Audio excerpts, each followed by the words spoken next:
வணக்கம். All India radio Chennai.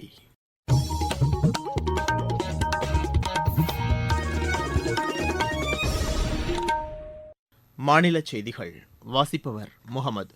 தலைப்புச் செய்திகள்: பிரதமர் திரு நரேந்திர மோடி மக்களிடையே மனம் திறந்து பேசும் மன் கி பாத் நிகழ்ச்சி அகில இந்திய வானொலியில் இன்று காலை 11 மணிக்கு ஒலிபரப்பாகிறது.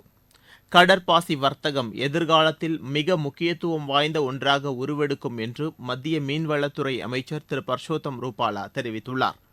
முதலீடுகளுக்கு உகந்த மாநிலமாக தமிழகம் திகழ்கிறது என்று முதலமைச்சர் திரு மு க ஸ்டாலின் தெரிவித்துள்ளார். பட்டியலின மக்களின் மேம்பாட்டிற்காக மத்திய அரசு வழங்கிய நிதியை தமிழக அரசு பயன்படுத்தவில்லை என்று மாநில பிஜேபி தலைவர் திரு அண்ணாமலை குற்றம் சாட்டியுள்ளார். 19 வயதுக்குட்பட்டோருக்கான உலகக்கோப்பை கிரிக்கெட் போட்டியில் இந்தியா இன்று அமெரிக்காவை எதிர்கொள்கிறது. இனி விரிவான செய்திகள். நாட்டின் முன்னேற்றத்திற்கு மாநில அரசுகள் மற்றும் சட்டப்பேரவைகளின் செயல்பாடுகள் முக்கிய பங்காற்றி வருவதாக பிரதமர் திரு நரேந்திர மோடி தெரிவித்துள்ளார். மகாராஷ்டிர மாநில சட்டப்பேரவை வளாகத்தில் நடைபெற்ற 84வது அகில இந்திய சட்டப்பேரவை தலைவர்களின் மாநாட்டில் காணொலி வாயிலாக அவர் உரையாற்றினார். மக்கள் பிரதிநிதிகளின் செயல்பாடுகளை மக்கள் உன்னிப்பாக கவனித்து வருவதாக கூறினார். சட்டப்பேரவை மற்றும் பேரவை குழுக்கள் ஆகியவற்றின் செயல்பாடுகளின் திறன் மேம்படுத்தப்பட வேண்டியதன் அவசியத்தை அவர் வலியுறுத்தினார். பேரவைகளின் பணிகளில் உறுப்பினர்களின் நடத்தை மற்றும் சூழல் ஆகியவை அவை நடவடிக்கைகளில் நேரடியான தாக்கத்தை ஏற்படுத்துவதாக பிரதமர் கூறினார். மத்திய அரசு மேற்கொண்ட முயற்சிகள் காரணமாக தற்போதைய நடைமுறைக்கு பொருந்தாத 2000க்கும் அதிகமான சட்டங்கள் நீக்கப்பட்டுள்ளதாக அவர் கூறினார். இத்தகைய நடவடிக்கைகள் மூலம் நீதித்துறையின் செயல்பாடுகள் நடைமுறைகள் எளிமையானதாகவும் மக்கள் பயன்படுத்தும் வகையிலும் மேம்படுத்தப்பட்டுள்ளதாக அவர் தெரிவித்தார்.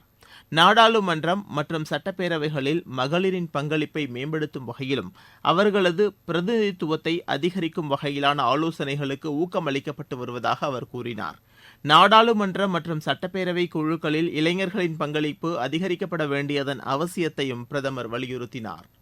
இம்மாநாட்டின் தொடக்க விழா நிகழ்ச்சியில் உரையாற்றிய மக்களவைத் தலைவர் திரு ஓம் பிர்லா, நாடாளுமன்ற மற்றும் சட்டப்பேரவைகளில் ஆக்கப்பூர்வமான விவாதங்களுக்கு உறுப்பினர்கள் தங்களது நேரத்தை செலவிட வேண்டும் என்று கேட்டுக் கொண்டார்.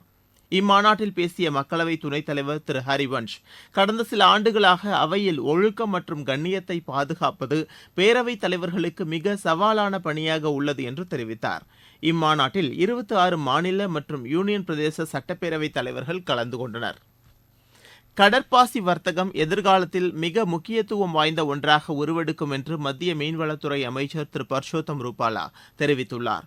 குஜராத் மாநிலம் கட்சில் நடைபெற்ற கடற்பாசி வளர்ப்பை ஊக்குவிப்பது தொடர்பான தேசிய மாநாட்டில் கலந்து கொண்டு உரையாற்றிய அவர், இதன் மூலம் புதிய வேலைவாய்ப்புகள் உருவாகும் என்று குறிப்பிட்டார். கடல்பாசி உற்பத்தி பணிகளில் பெண்களுக்கு ஏராளமான வேலைவாய்ப்புகள் உள்ளதாக அவர் கூறினார்.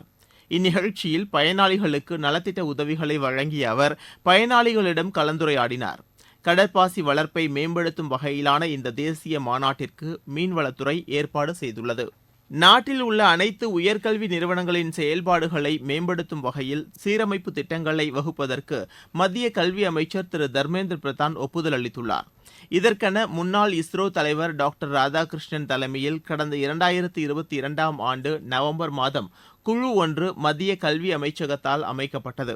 இம்மாதம் 16ஆம் தேதியன்று இக்குழு தனது அறிக்கையை கல்வி அமைச்சரிடம் சமர்ப்பித்தது. கல்வி நிறுவனங்களின் மதிப்பீடு குறித்த நடவடிக்கைகளுக்கான உத்திகளை இக்குழு பரிந்துரைத்துள்ளது. இத்தகைய சீரமைப்பு நடவடிக்கைகள் உயர்கல்வித்துறையின் தரவரிசை மற்றும் மதிப்பீடு தொடர்பான சிறந்த நடைமுறைகளை உருவாக்க உதவிடும்.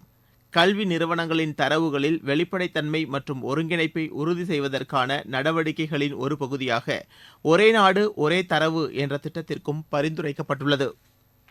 பிரதமர் திரு நரேந்திர மோடி மக்களிடையே மனம் திறந்து பேசும் மன் கி பாத் நிகழ்ச்சி அகில இந்திய வானொலியில் இன்று காலை 11 மணிக்கு ஒலிபரப்பாகிறது. நாட்டில் உள்ள அனைத்து வானொலி நிலையங்களும் இதனை அஞ்சல் செய்யும்.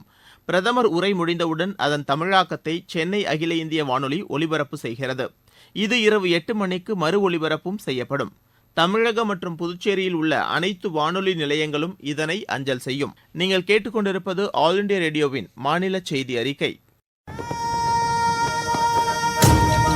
यही समय है, सही समय.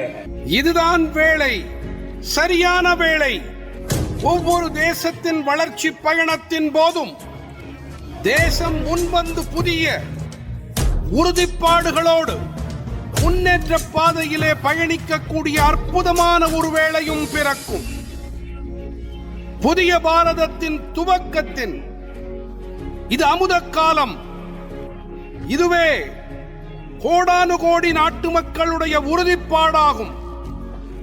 அமுத காலம் 25 ஆண்டுகளுக்கு ஆனது. ஆனால் நாம் நம்முடைய லட்சியங்களை அடைவதற்காக இப்போதிலிருந்தே முனைப்புடன் செயல்பட வேண்டும். भारत को गढ़ने का यही समय है. கட்டமைப்பு வசதிகள், மனித வளம் உள்ளிட்ட பல்வேறு அம்சங்களுடன் முதலீடுகளுக்கு உகந்த மாநிலமாக தமிழகம் திகழ்கிறது என்று முதலமைச்சர் திரு மு க ஸ்டாலின் தெரிவித்துள்ளார். அரசுமுறை பயணமாக ஸ்பெயின் நாட்டிற்கு அவர் நேற்று புறப்பட்டுச் சென்றார். முன்னதாக சென்னை விமான நிலையத்தில் செய்தியாளர்களிடம் பேசிய அவர், ஸ்பெயின் நாட்டைச் சேர்ந்த முன்னணி தொழில் நிறுவனங்களுடன் பேச்சுகள் நடத்துவதன் மூலம் ஐரோப்பிய நாடுகளின் கவனத்தை ஈர்க்க முடியும் என்று நம்பிக்கை தெரிவித்தார். $1 டிரில்லியன் பொருளாதாரம் என்ற இலக்கை அடையும் வகையில் மேற்கொள்ளப்பட்டு வரும் முயற்சிகளின் ஒரு பகுதியாக உலக முதலீட்டாளர் மாநாடு வெற்றிகரமாக அமைந்துள்ளதாக குறிப்பிட்டார். இம்மாநாட்டில் மேற்கொள்ளப்பட்ட புரிந்துணர்வு ஒப்பந்தங்களுக்கு செயல் வடிவம் கொடுத்ததன் மூலம் தொழிற்சாலைகளை அமைக்கும் பணிகளை தொழில் நிறுவனங்கள் தொடங்கியிருப்பதாக முதலமைச்சர் தெரிவித்தார். பட்டியலின மக்களின் மேம்பாட்டிற்காக மத்திய அரசு வழங்கிய நிதியை தமிழக அரசு பயன்படுத்தவில்லை என்று மாநில பிஜேபி தலைவர் திரு அண்ணாமலை குற்றம் சாட்டியுள்ளார். விழுப்புரத்தில் நடைபெற்ற என் மண் என் மக்கள் யாத்திரையை மேற்கொண்ட அவர், மாநில அரசு இந்த நிதி உதவியை பயன்படுத்தாமல் 10,000 கோடி ரூபாயை மத்திய அரசுக்கு திருப்பி அனுப்பியுள்ளதாக குறை கூறினார். கல்வித் தரத்தில் தமிழகம் மிகவும் பின்தங்கியுள்ளதாக அவர் தெரிவித்தார். மும்மொழி கல்வி திட்டம் மாணவர்களின் எதிர்காலத்திற்கு முக்கியத்துவம் வாய்ந்தது என்று அவர் குறிப்பிட்டார். ஊழல் இல்லாத தமிழகத்தை உருவாக்கும் வகையில் வரும் நாடாளுமன்ற தேர்தலில் பிரதமர் திரு நரேந்திர மோடிக்கு ஆதரவு அளிக்க வேண்டும் என்று திரு அண்ணாமலை கேட்டுக் கொண்டார். ஜனநாயக அமைப்புகளின் மீதான மக்களின் நம்பிக்கையை வலுப்படுத்தும் வகையில் நாடாளுமன்றம் மற்றும் சட்டப்பேரவைகளில் மாண்பு மற்றும் ஒழுக்கம் கடைபிடிக்கப்பட வேண்டியதன் அவசியத்தை தமிழக சட்டப்பேரவைத் தலைவர் திரு அப்பாவு வலியுறுத்தியுள்ளார்.